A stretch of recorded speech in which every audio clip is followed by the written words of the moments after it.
Miss Kazan, on your right, Zoe. Zoe Kazan's acting career was chugging along quite nicely. Now listen to me. Call me. She played Meryl Streep's daughter in It's Complicated. Gabby. I will. I'll call you.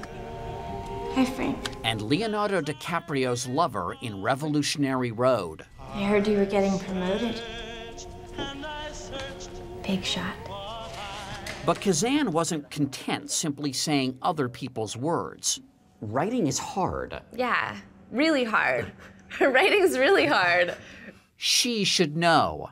Kazan is the daughter of 2 screenwriters and the granddaughter of the late Elia Kazan, the legendary director of some of the 20th century's greatest films, including A Streetcar Named Desire. Hey, Stella! I started writing because I was bored, to be totally frank with you. When you're a young actor and you're just starting out, you're spending all your time auditioning and very little time actually acting. So she hunkered down at a favorite Brooklyn coffee shop and wrote the screenplay for a new movie, Ruby Sparks. Your dog, she's so cute. Starring Kazan and real-life boyfriend, Have we met before? Paul Dano. A debut screenplay, yes, but she didn't just start writing. I was like a super nerdy kid, fully invested in creating narrative from a very young age, writing stories for my little sister and me to act out. But a narrative nerd. But a narrative nerd, a junkie for narrative. In the movie, Calvin, a novelist with crippling writer's block, dreams up Ruby, I missed you in bed last night. Did you get some good writing done? a girl who comes to life and says and does anything Calvin writes.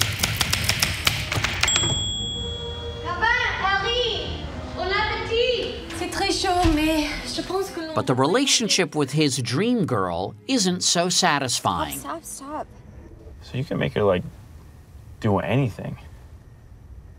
The fact that he can control her is this sort of added burden, in a way, to the relationship. You can be such a control freak, right? The film is about the rocky transition from infatuation with what you imagine someone to be The writer, his book parties tonight.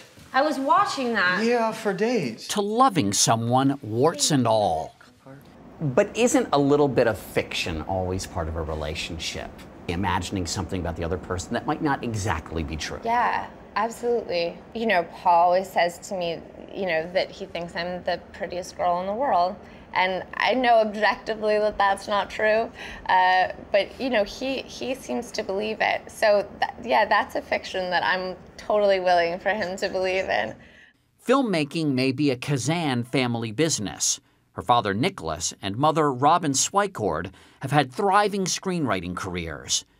But Zoe says her upbringing in Southern California was more family than business.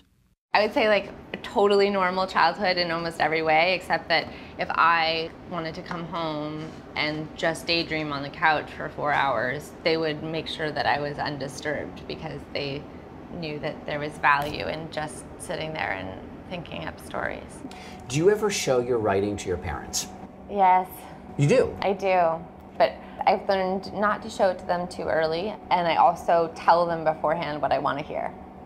Oh, you're kidding. Are you? No, I like give them a script. I'm like, this is what I need you to tell me you're proud of me, and I need you to, you know, I need you to not criticize this part because I know it needs work. So basically, I need you to be parents in this Yes, situation. Exactly. Kazan graduated from Yale University, where a certain other Kazan also went. If your grandfather were still alive, Elia Kazan, would you show him your writing? Probably not. I don't even know what it would be like to engage with that part of him. What was he like as a grandfather?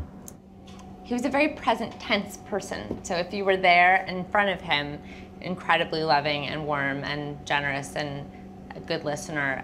And if you weren't there, maybe not quite so much in the forefront of his mind, which is actually sort of how I am in a way too, unfortunately.